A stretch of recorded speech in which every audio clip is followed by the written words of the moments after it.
சிவனே போற்றி தளத்தில் இந்த ஆன்மீக பதிவை காணும் சிவனடியார்கள் அனைவருக்கும் வணக்கம். உங்கள் வாழ்க்கையில் நீங்கள் எவ்வளவோ நல்லது செய்தும் தொடர்ந்து கஷ்டங்கள் மட்டுமே உங்களை துரத்தி கொண்டிருக்கிறதா? நான் யாருக்கும் எந்த தீங்கும் செய்யவில்லையே, பின்பு ஏன் எனக்கு மட்டும் இந்த தீராத சோதனை என்று ஆதங்கமடையும் மனிதர்களில் நீங்களும் ஒருவரா? அப்படியென்றால் இந்த பதிவு உங்களுக்காகத்தான். கொஞ்சம் ஆழமாக யோசித்து பாருங்கள். நமக்கு தெரியாமலேயே நாம் அன்றாடம் செய்யும் சில சிறு செயல்கள் எம்பெருமான் சிவபெருமானின் கோபத்தை நேரடியாக தூண்டும் என்று சொன்னால் உங்களால் நம்ப முடிகிறதா? ஆமாம், ஈசன் கருணை கடல்தான். அவருடைய அன்பு எல்லையில்லாததுதான். ஒரு வில்வ இலையை அவர் மீது வைத்து மனமுருகி ஓம் நமசிவாய என்று சொன்னாலே ஓடி வந்து அருள் புரியும் தாயுமானவன் அவர். ஆனால் அதே ஈசனின் நெற்றிக்கண் திறக்கப்பட்டால் என்ன ஆகும் என்று நம் அனைவருக்கும் தெரியும். சில நிமிடங்கள் ஒதுக்கி இந்த காணொளியை முழுமையாக கேட்கும் பொறுமை இருந்தால் உங்கள் வாழ்க்கை பாதையையே மாற்றும் வல்லமை எம்பெருமானுக்கு உண்டு. இதில் உள்ள ஒவ்வொரு வார்த்தையும் அமைதி தேடும் உங்கள் ஆன்மாவிற்கான அருமருந்து. சிவசிந்தனையோடு ஒரு விருப்பத்தை லைக் பதிவு செய்துவிட்டு பொறுமையாக கேளுங்கள். பலரும் நினைத்துக் கொண்டிருக்கிறார்கள், பெரிய பெரிய பாவங்கள் செய்தால்தான் கடவுள் தண்டிப்பார் என்று. இல்லை, நாம் சாதாரணமாக நினைக்கும் சில செயல்கள் சிவ அபச்சாரம் என்று சொல்லப்படும் கொடிய பாவத்தில் கொண்டு போய் விட்டுவிடும். அந்த பாவங்களை நாம் செய்து கொண்டிருக்கும் வரை நாம் எத்தனை முறை பிரதோஷத்தன்று சிவனை தரிசித்தாலும், எத்தனை லட்சம் முறை பஞ்சாட்சர மந்திரத்தை உச்சரித்தாலும் நமக்கு எந்த ஒரு பலனும் கிடைக்காது. இது தெரியாமல் தான் பல பேர் சிவ சிவ என்று சொல்லிக்கொண்டே துன்பங்களில் மாட்டி தவிக்கிறார்கள். கடவுளுக்கு கண் இல்லை என்று புலம்புகிறார்கள். உண்மையில் எம்பெருமானுக்கு கண் இருக்கிறது. அவருடைய முக்கண்ணில் அந்த மூன்றாவது கண் எப்போதும் நமது கர்ம வினைகளை கண்காணித்துக் கொண்டேதான் இருக்கிறது. நாம் எந்த ஒரு செயலை செய்தாலும் அது சிவனின் பார்வையிலிருந்து தப்பிக்க முடியாது. நமது எண்ணம், சொல், செயல் ஆகிய மூன்றிலும் தூய்மை இல்லை என்றால் சிவனின் கோபத்திற்கு ஆளாவதும் நமது கர்ம வினை பெருகுவதும் நிச்சயம். அதிலும் குறிப்பாக நாம் சாதாரணமாக செய்யும் 3 தவறுகளை ஈசன் ஒருபோதும் மன்னிக்கவே மாட்டார். அத்தகைய மனிதர்களை ஈசனுக்கு சுத்தமாக பிடிக்காது. அப்படி சிவபெருமானுக்கு பிடிக்காத அவருடைய கோபத்தை தூண்டும் அந்த 3 தவறுகள் என்ன? அதை நாம் எப்படி திருத்திக் கொள்வது? இது ஒரு பெரிய தெய்வீக ரகசியம். இந்த ரகசியத்தை உணரும் போதுதான் உங்கள் வாழ்க்கையில் ஒரு பெரிய மாற்றம் நிகழும். இதுவரை நீங்கள் அனுபவித்த கஷ்டங்களுக்கான விடை இந்த தவறுகளில்தான் ஒளிந்து கொண்டிருக்கிறது. கடவுளை தேடி அலையும் நாம் நமக்குள்ளே தேடி நமது குறைகளை களைய வேண்டும் என்பதைத்தான் ஈசன் எதிர்பார்க்கிறார். ஈசனுக்கு சுத்தமாக பிடிக்காத அந்த முதல் தவறு என்ன? தட்சனின் வரலாறு நமக்கு உணர்த்தும் அந்த மிகப்பெரிய உண்மை என்ன? வாருங்கள், தொடர்ந்து ஆழமாக பார்ப்போம். எம்பெருமானுக்கு சுத்தமாக பிடிக்காத, அவர் அறவே வெறுக்கும் அந்த முதல் தவறு என்னவென்றால் நான் என்னும் அகந்தை. மனிதர்களாக பிறந்த நமக்கு சிறிது செல்வம் வந்துவிட்டால், ஒரு பெரிய பதவி வந்துவிட்டால், அல்லது 4 பேர் நம்மை மதித்துவிட்டால் உடனே தலைக்கணம் வந்துவிடுகிறது. எல்லாம் என்னால் தான் நடக்கிறது, என் அறிவால் தான் இந்த சொத்து சேர்ந்தது, என் உழைப்பால் தான் என் குடும்பம் வாழ்கிறது என்று எப்போது ஒரு மனிதன் மார்தட்டிக் கொள்கிறானோ அந்த வினாடியே அவனிடமிருந்து ஈசனின் அருள் முழுமையாக விலகிவிடுகிறது. சிவனடியார்களை தரக்குறைவாக பேசுவது, மற்றவர்களை காரணமில்லாமல் அவமானப்படுத்துவது, தன்னை விட கீழான நிலையில் இருப்பவர்களை துச்சமாக மதிப்பதே இந்த அகந்தையின் வெளிப்பாடுதான். இந்த அகந்தை ஒருவனை எந்த அளவுக்கு அழித்து ஒழிக்கும் என்பதற்கு சாட்சியாக நிற்பதுதான் தட்சனின் வரலாறு. தட்சன் சாதாரண ஆள் கிடையாது. பிரம்மதேவனின் மானசீக புதல்வன், எக்கச்சக்கமான வரங்களை பெற்றவன், மூவுலகிலும் அதிகாரம் செலுத்தும் மாபெரும் பிரஜாபதியாக இருந்தவன். அவனுக்கு தன் மகளான தாட்சாயணியை சிவபெருமானுக்கு திருமணம் செய்து கொடுத்ததில் ஆரம்பத்திலிருந்தே ஒரு மனக்கசப்பு இருந்தது. சுடுகாட்டில் சாம்பல் பூசி பாம்பை கழுத்தில் அணிந்து பிச்சை பாத்திரம் ஏந்தி திரியும் ஒருத்தனுக்கு தன் அழகிய மகளை கொடுத்து விட்டோமே என்ற ஆணவ எண்ணம் தட்சனுக்கு எப்போதும் இருந்தது. எம்பெருமானின் எளிமையை தட்சனின் அகந்தை கண்கள் வறுமையாக பார்த்தன. தன் அகந்தையின் உச்சத்திற்கு சென்ற தட்சன் ஒரு மாபெரும் யாகத்தை நடத்தினான். அந்த யாகத்திற்கு மூவுலகிலும் உள்ள தேவர்கள், முனிவர்கள், கந்தர்வர்கள் என அனைவரையும் அழைத்தான். ஆனால் தன் சொந்த மகளையும் உலகத்திற்கே படியளக்கும் ஈசனையும் அவன் அழைக்கவில்லை. கைலாயத்தில் இதை கேள்வியுற்ற தாட்சாயணி, தந்தை நடத்தும் மாபெரும் யாகம்தானே, அதற்கு கூப்பிடாமல் இருந்தாலும் நாம் போவதில் தவறில்லை என்று பாசத்தோடு கைலாயத்திலிருந்து புறப்பட்டாள். சிவபெருமான் தடுத்தும் கேளாமல் ஒரு பெண்ணாக தன் பிறந்த வீட்டின் மீதுள்ள பாசத்தால் அங்கு சென்றாள். ஆனால் அங்கே நடந்ததே வேறு. யாகசாலைக்கு சென்ற தன் சொந்த மகளை மூவுலகும் பார்க்கும்படியாக மிகவும் கொச்சையாக பேசி அவமானப்படுத்தினான் தட்சன். தாட்சாயணியை மட்டுமல்லாமல் அண்டசராசரங்களையும் ஆளும் பரமேஸ்வரனையும் அத்தியந்த கேவலமாக நிந்தனை செய்தான். என் தந்தை அறியாமல் பேசுகிறார், அவரை மன்னித்து விடுங்கள் என்று ஈசனிடம் மானசீகமாக வேண்டிய தாட்சாயணியின் பொறுமை ஒரு கட்டத்தில் உடைந்தது. தன் கணவனை பழித்த இடத்தில் அவரை அவமானப்படுத்தியவர்கள் மூச்சுவிடும் இந்த காற்றில் இனி தானும் சுவாசிக்க மாட்டேன் என்று முடிவெடுத்தாள். அந்த மாபெரும் யாகத்தீயிலேயே குதித்து தன்னை மாய்த்து கொண்டாள் அந்த அகிலாண்டேஸ்வரி. விஷயம் கைலாயம் சென்றது. அமைதியின் உருவான ஈசன் கோபத்தின் உச்சத்திற்கு சென்றார். அந்த முக்கண்ணனின் நெற்றிக்கண் திறந்தது. பிரபஞ்சமே நடுநடுங்கும்படியாக மாபெரும் ருத்திரத்தாண்டவம் ஆடினார் பரமசிவன். அவருடைய வியர்வையிலிருந்தும் நெற்றிக்கண் நெருப்பிலிருந்தும் கோபத்தின் ஒட்டுமொத்த உருவமாக மாவீரன் வீரபத்திரர் தோன்றினார். அகிலத்தையே அழிக்கும் சீற்றத்தோடு வீரபத்திரர் யாகசாலைக்குள் நுழைந்தார். அங்கு அகந்தையோடு அமர்ந்திருந்த தட்சனின் யாகம் சுக்குநூறாக உடைத்து எறியப்பட்டது. வந்திருந்த தேவர்கள் அனைவரும் நாலாபுரமும் சிதறி ஓடினார்கள். நான் தான் இந்த உலகிலேயே பெரியவன் என்று மார்தட்டி கொண்டிருந்த தட்சனின் தலையை துண்டாக வெட்டி வீசினார் வீரபத்திரர். தட்சனின் ஆணவம் அந்த யாக குண்டத்தின் நெருப்பிலேயே சாம்பலானது. பின்னர் தேவர்கள் மற்றும் முனிவர்களின் வேண்டுதலுக்காக மனமிறங்கிய சிவபெருமான் தட்சனை மீண்டும் உயிர்ப்பிக்க சம்மதித்தார். ஆனால் அவனுடைய வெட்டப்பட்ட தலையை வைக்காமல் ஒரு யாக குண்டத்தில் பலியிடுவதற்காக கட்டி வைக்கப்பட்டிருந்த ஒரு ஆட்டின் தலையை எடுத்து தட்சனின் உடம்பில் பொருத்தி அவனுக்கு உயிர் கொடுத்தார். எதற்காக ஈசனாட்டின் தலையை வைக்க வேண்டும்? இதில்தான் மிகப்பெரிய தெய்வீக ரகசியம் ஒளிந்திருக்கிறது. ஆடுதான் எப்போதும் மே மே என்று கத்தும். அது வடமொழியில் நான் என்று அர்த்தப்படும்.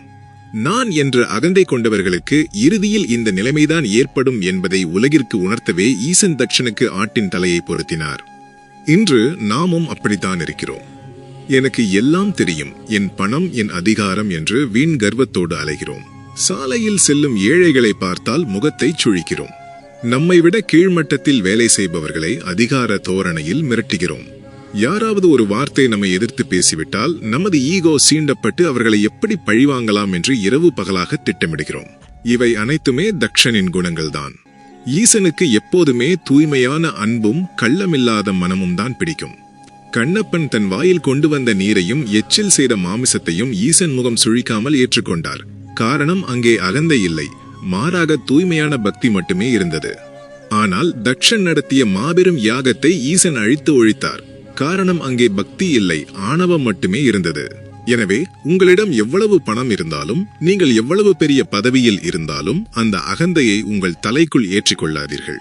எல்லாம் ஈசன் செயல், அவர் கொடுத்த பிச்சைதான் இந்த வாழ்க்கை என்று எப்போது ஒருவன் தன் அகந்தையை முழுமையாக விட்டுவிட்டு சரணடைகிறானோ அவனை சிவபெருமான் தன் நெஞ்சோடு அணைத்துக் கொள்வார். அகந்தை உள்ள மனிதர்களின் நிழல் கூட சிவபெருமானுக்கு பிடிக்காது. நீங்கள் கோவிலுக்கு கோடி கோடியாக பணத்தை கொட்டி கொடுத்தாலும் உங்கள் உள்ளத்தில் நான் என்ற அகந்தை இருந்தால் ஈசன் உங்களை ஏறெடுத்தும் பார்க்க மாட்டார். இதுதான் சிவபெருமானுக்கு பிடிக்காத, அவர் அறவே வெறுக்கும் முதல் கொடிய பழக்கம். இதற்கு அடுத்தபடியாக எம்பெருமானின் கோபத்தை நேரடியாக ஈர்க்கும் அந்த இரண்டாவது மிகப்பெரிய தவறு என்ன? நாம் அன்றாடம் சாப்பிடும் உணவிற்கும் காசி விஸ்வநாதரின் கோபத்திற்கும் அப்படி என்ன பெரிய தொடர்பு இருக்கிறது? நாம் எந்த தவறை செய்தால் நமது வீட்டில் வறுமை நிரந்தரமாக தங்கிவிடும் என்பதை தொடர்ந்து பார்ப்போம். மனிதர்களாக பிறந்த நாம் செய்யும் மிக கொடிய பாவம் உணவை வீணாக்குவது. அன்னம் பரபிரம்மம் என்று வேதங்கள் கூறுகின்றன. உணவு என்பது வெறும் வயிற்றை நிரப்பும் பொருள் அல்ல, அது இறைவனின் மறு உருவம். இன்று பல வீடுகளில் சாதாரணமாக நடக்கும் ஒரு விஷயம், தட்டில் சாப்பாட்டை வைத்துக்கொண்டு குறை சொல்வது. உப்பு இல்லை, காரம் இல்லை, எனக்கு இது பிடிக்கவில்லை என்று முகத்தை சுழித்துக் கொண்டு பாதி உணவை குப்பையில் வீசுகிறார்கள். இது எவ்வளவு பெரிய சிவ அபச்சாரம் என்று அவர்களுக்கு தெரிவதில்லை. இதன் ஆழத்தை புரிந்து கொள்ள நாம் காசி மாநகரத்திற்கு செல்ல வேண்டும். அகிலாண்ட கோடி பிரம்மாண்ட நாயகனான சிவபெருமான் ஒருமுறை உலக உயிர்களுக்கு படியளக்கும் அன்னை பார்வதியிடம், இந்த உலகத்தில் உள்ள அனைத்தும் மாயை, நீ வழங்கும் இந்த உணவும் ஒரு மாயைதான் என்று விளையாட்டாக கூறினார். இதை கேட்ட அன்னைக்கு கோபம் வந்தது. உணவு மாயை என்றால் நான் இங்கிருந்து மறைகிறேன், இந்த உலகம் என்னவாகிறது என்று பார்ப்போம் என்று கூறி மறைந்து விட்டாள். அவ்வளவுதான். அண்டசராசரங்களும் பசியால் துடித்தன. தேவர்கள் முதல் சாதாரண எறும்புகள் வரை உணவில்லாமல் கதறினார்கள். ஈசனே உலகத்தின் பசியை உணர்ந்தார். அப்போது காசி மாநகரத்தில் அன்னபூரணியாக அவதரித்து அன்னை மீண்டும் உணவளிக்க தொடங்கினாள். அகிலத்தையே ஆளும் அந்த பரமேஸ்வரன் ஒரு பிச்சை பாத்திரத்தை ஏந்திக் கொண்டு காசி விஸ்வநாதராக அன்னை அன்னபூரணியின் முன் சென்று நின்றார். தாயே, பிச்சையிடு என்று உலகிற்காக உணவு கேட்டார். உலகத்திற்கே படியளக்கும் ஈசனே உணவின் அருமையை உலகிற்கு உணர்த்த பிச்சை பாத்திரம் ஏந்தி அன்னபூரணியிடம் உணவு வாங்கினார் என்றால் அந்த உணவின் புனிதம் எவ்வளவு பெரியது என்று சிந்தித்து பாருங்கள். அப்படிப்பட்ட உணவை நாம் எந்தவித குற்ற உணர்ச்சியும் இல்லாமல் குப்பையில் வீசுகிறோம். நீங்கள் வீசும் ஒவ்வொரு பருக்கையும் சிவபெருமானின் பிச்சை பாத்திரத்தில் இருந்து வீசப்படும் பிரசாதத்திற்கு சமம்.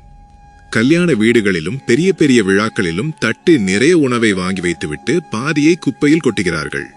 இன்னும் சில வீடுகளில் பெண்கள் சமைத்த உணவை கணவனோ அல்லது குழந்தைகளோ கோபத்தில் தட்டை தூக்கி எறிகிறார்கள். அந்த வினாடியே அந்த வீட்டில் தரித்திரம் நுழைந்து விடுகிறாள். செல்வம் அந்த வீட்டை விட்டு நிரந்தரமாக சென்று விடுகிறது.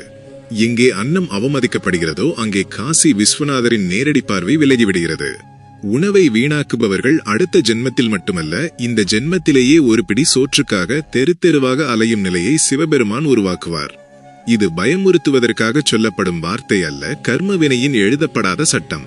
நீங்கள் சம்பாதிக்கும் பணம் உங்களுடையதாக இருக்கலாம், ஆனால் நீங்கள் உண்ணும் உணவு இந்த உலகத்திற்கானது. அதை வீணாக்க உங்களுக்கு எந்த உரிமையும் இல்லை. உங்களுக்கு பசி எவ்வளவு இருக்கிறதோ அவ்வளவு மட்டும் தட்டில் பரிமாறி உண்ணுங்கள்.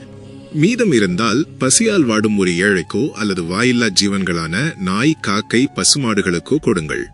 ஒரு பிடி உணவை நீங்கள் பசியால் வாடும் ஒருவனுக்கு கொடுக்கும்போது அங்கே ஈசனே வந்து அந்த உணவை ஏற்றுக்கொள்கிறார். அதை விட்டுவிட்டு உணவை குப்பையில் கொட்டினால் அது சிவனின் கோபத்தை உங்கள் தலைமுறைக்கே கொண்டு வந்து சேர்க்கும். ஒருபோதும் உணவை சமைக்கும் தாயையோ மனைவியையோ குறை சொல்லாதீர்கள். அந்த உணவை விளைவித்த விவசாயியின் வியர்வையை நினைத்து பாருங்கள்.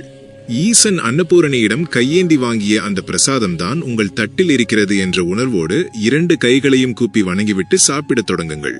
உங்கள் வீட்டில் வறுமை என்ற வார்த்தைக்கே இடம் இருக்காது. செல்வமும் தானியமும் எப்போதும் நிறைந்திருக்கும். சிவனுக்கு சுத்தமாக பிடிக்காத இந்த 2வது தவறை இனி ஒருபோதும் நாம் செய்யக்கூடாது என்று உறுதி எடுத்துக் கொள்வோம். சரி, இப்போது நாம் பார்க்க போவது 3வது மற்றும் மிக மிக ஆபத்தான தவறு. முதல் 2 தவறுகளை கூட சிவபெருமான் ஏதோ ஒரு வகையில் மன்னித்து விடுவார். ஆனால் இந்த 3வது தவறை செய்பவர்களை அவர்கள் கைலாயத்திற்கே வந்தாலும் எம்பெருமான் மன்னிக்கவே மாட்டார்.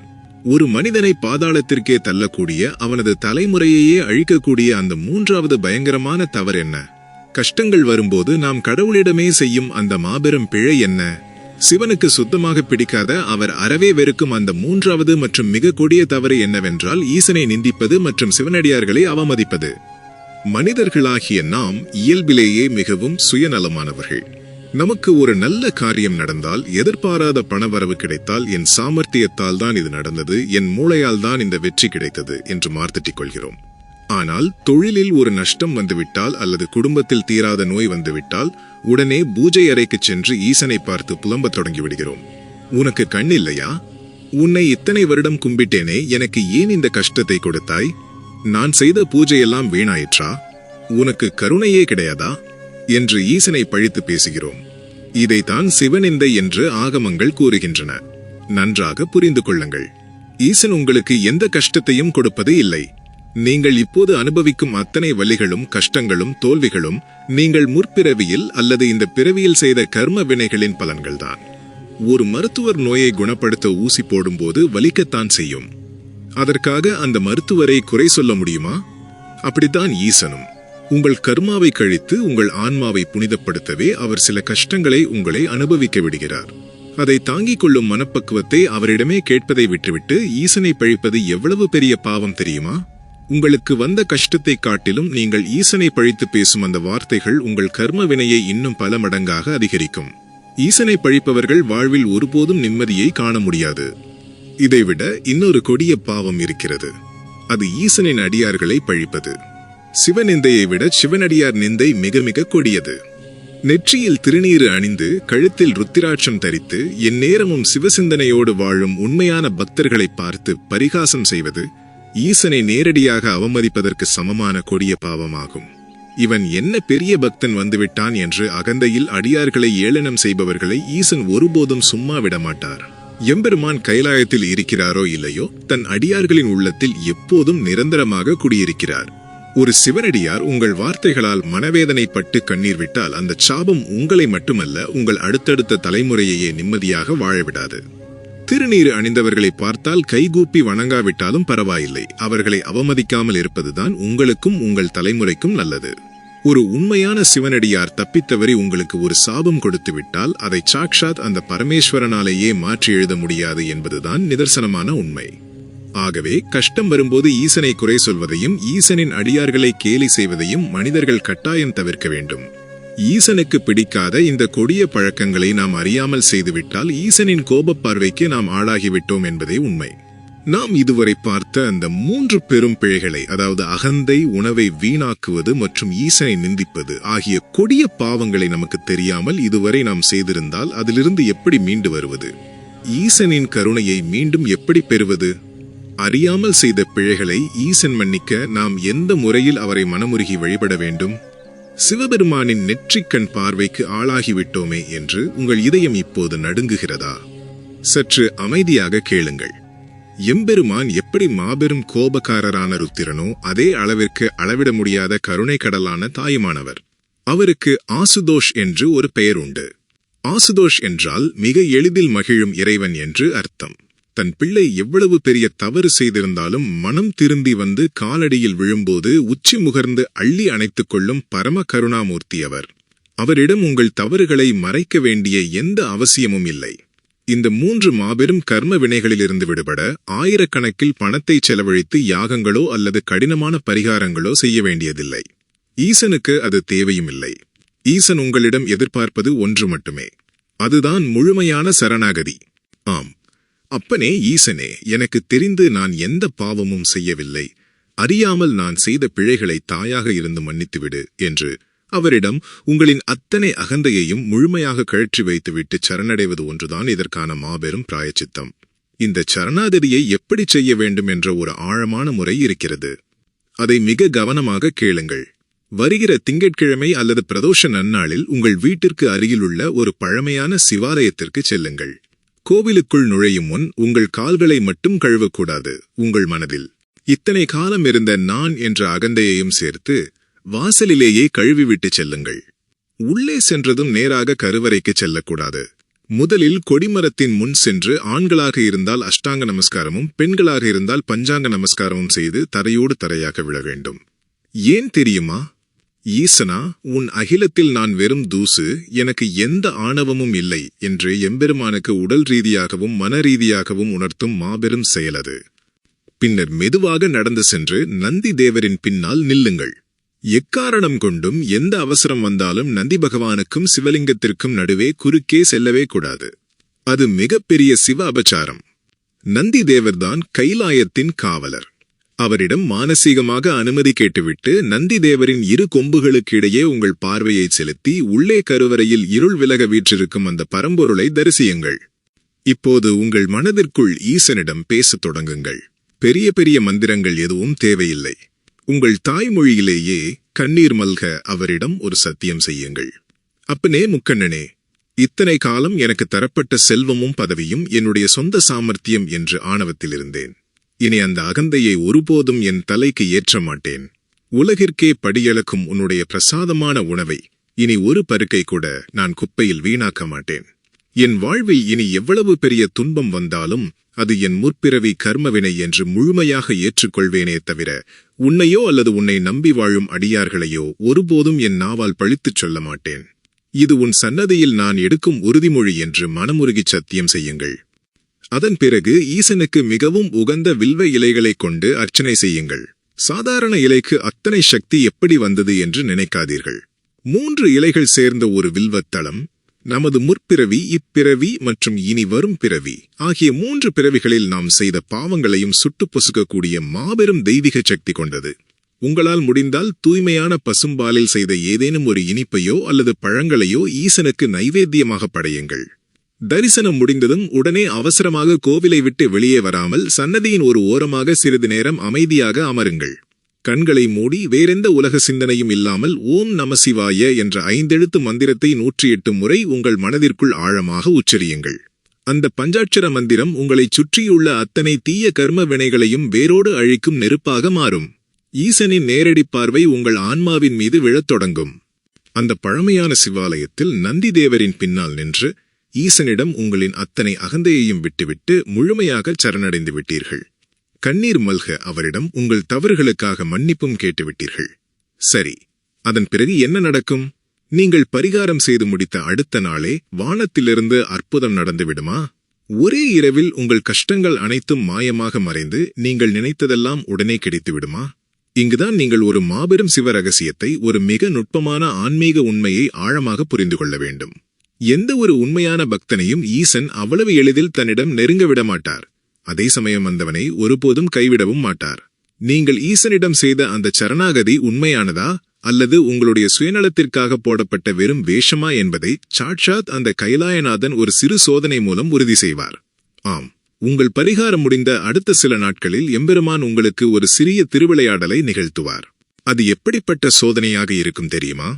நீங்கள் எந்த பழக்கத்தை இனி செய்ய மாட்டேன் என்று ஈசனிடம் சத்தியம் செய்தீர்களோ அதே தவறை மீண்டும் செய்யத் தூண்டும்படியான ஒரு சூழ்நிலையை ஈசனே உங்கள் வாழ்வில் உருவாக்குவார். உதாரணமாக, இனி அகந்தையோடு இருக்க மாட்டேன் என்று நீங்கள் வேண்டியிருப்பீர்கள். ஆனால் அடுத்த சில நாட்களிலேயே உங்களை யாராவது காரணமே இல்லாமல் மிகவும் கீழ்த்தரமாக அவமானப்படுத்துவார்கள். உங்கள் கோபம் எல்லை மீறும். நான் யார் தெரியுமா, என்னை எப்படி நீ இப்படி பேசலாம் என்று உங்கள் உள்ளே தூங்கிக் கொண்டிருக்கும் அந்த ஆணவம் மீண்டும் சீறிக்கொண்டு எழப்பார்க்கும். அதேபோல உணவை வீணாக்க மாட்டேன் என்று சத்தியம் செய்திருப்பீர்கள். ஆனால் அன்று உங்கள் வீட்டில் சமைக்கப்படும் உணவு உங்கள் நாவிற்கு சுத்தமாக பிடிக்காத வகையில் உப்பு காரம் இல்லாமல் இருக்கும். அதை தட்டோடு தூக்கி எறியலாமா என்று உங்கள் கை துடிக்கும். எல்லாவற்றிற்கும் மேலாக, இனி உன்னை பழிக்க மாட்டேன் ஈசனா என்று நீங்கள் சரணடைந்த சில நாட்களிலேயே உங்கள் தொழிலிலோ அல்லது குடும்பத்திலோ திடீரென ஒரு சிறு பண இழப்போ அல்லது ஒரு புதிய கஷ்டமோ வரும். உடனே மனிதர்களான நமது மனம், இவ்வளவு தூரம் கோவிலுக்குச் சென்று பரிகாரம் செய்தும் சிவபெருமான் எனக்கு ஏன் இந்த கஷ்டத்தை கொடுக்கிறார், அந்த பரிகாரம் செய்தும் ஒரு பலனும் இல்லையே, கடவுளுக்கு கருணையே இல்லை என்று மீண்டும் ஈசனை பழித்து பேசத் தூண்டும். இந்த இடத்தில்தான் முக்கண்ணனின் அந்த மூன்றாவது கண் உங்களை மிக கூர்மையாக கவனித்துக் கொண்டிருக்கும். இது ஈசன் உங்களுக்கு வைக்கும் நெருப்பு பரீட்சை. ஒரு தங்கத்தை புடம்போட்டு நெருப்பில் சுட்டால்தான் அதில் உள்ள அழுக்குகள் நீங்கி அது மாற்றுக் குறையாத சுத்த தங்கமாக மாறும்.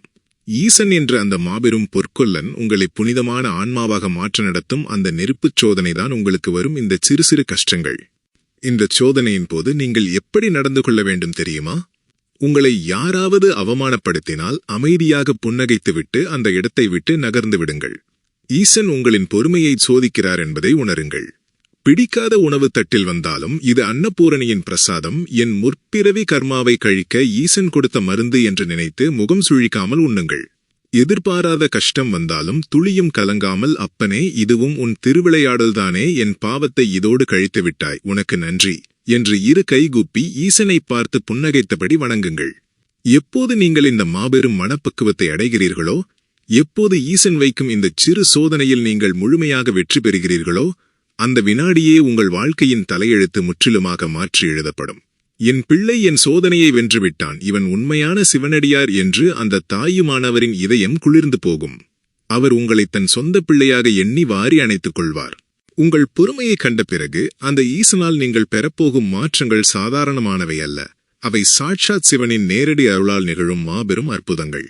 நீங்கள் கோவிலை விட்டு வெளியே வரும்போதே உங்கள் மனதில் இத்தனை காலம் இருந்த ஏதோ ஒரு பெரிய பாரம், ஒரு இனம் புரியாத பயம் உங்களை விட்டு பறந்து போனதை உங்களால் உணர முடியும். அதுவரை எனக்கு ஏன் இந்த கஷ்டம், நான் என்ன பாவம் செய்தேன் என்று கொதித்துக் கொண்டிருந்த உங்கள் மனம் ஒரு அமைதியான தெளிந்த நீரோடை போல மாறும். அந்த அமைதிதான் ஈசன் உங்களுக்குள் நுழையத் தொடங்கிவிட்டார் என்பதற்கான முதல் அறிகுறி. உங்கள் வீட்டிற்குள் நுழையும் போது இத்தனை நாள் இருந்த ஒரு இறுக்கமான சூழ்நிலை, காரணமில்லாமல் குடும்பத்திற்குள் வந்த சண்டைகள் எல்லாமே கொஞ்சம் கொஞ்சமாக மறையத் தொடங்கும். உங்கள் வீட்டில் உள்ளவர்களுக்கு நீங்கள் பரிமாறும் உணவு வெறும் சாப்பாடாக இல்லாமல் அது அன்னபூரணியின் பிரசாதமாக மாறும்.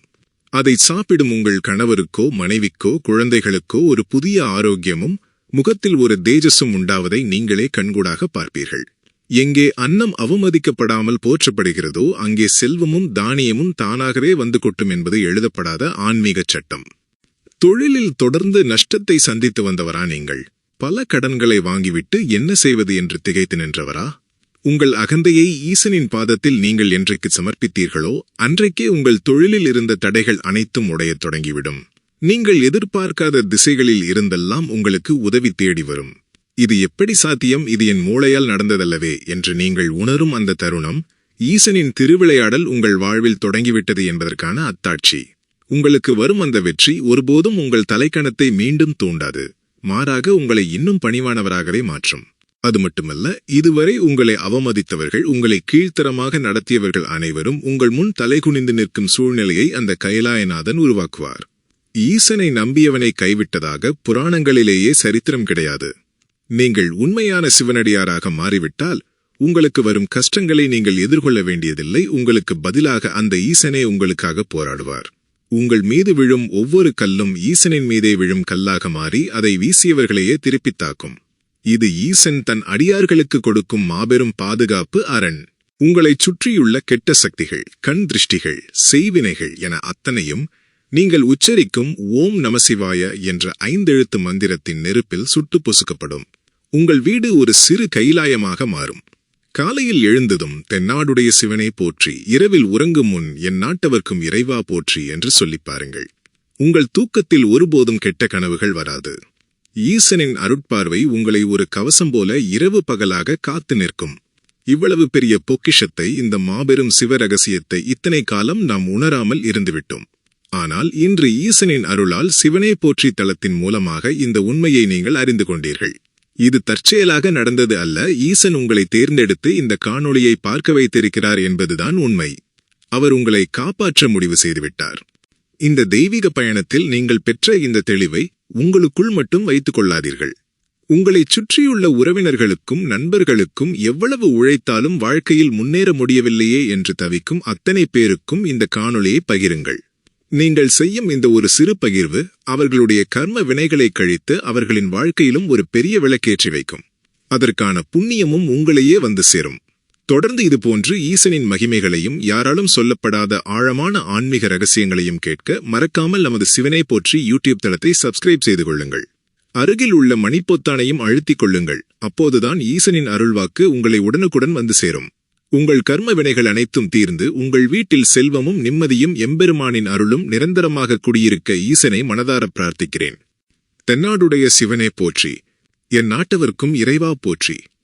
ஓம் நமசிவாய, ஓம் நமசிவாய, ஓம் நமசிவாய.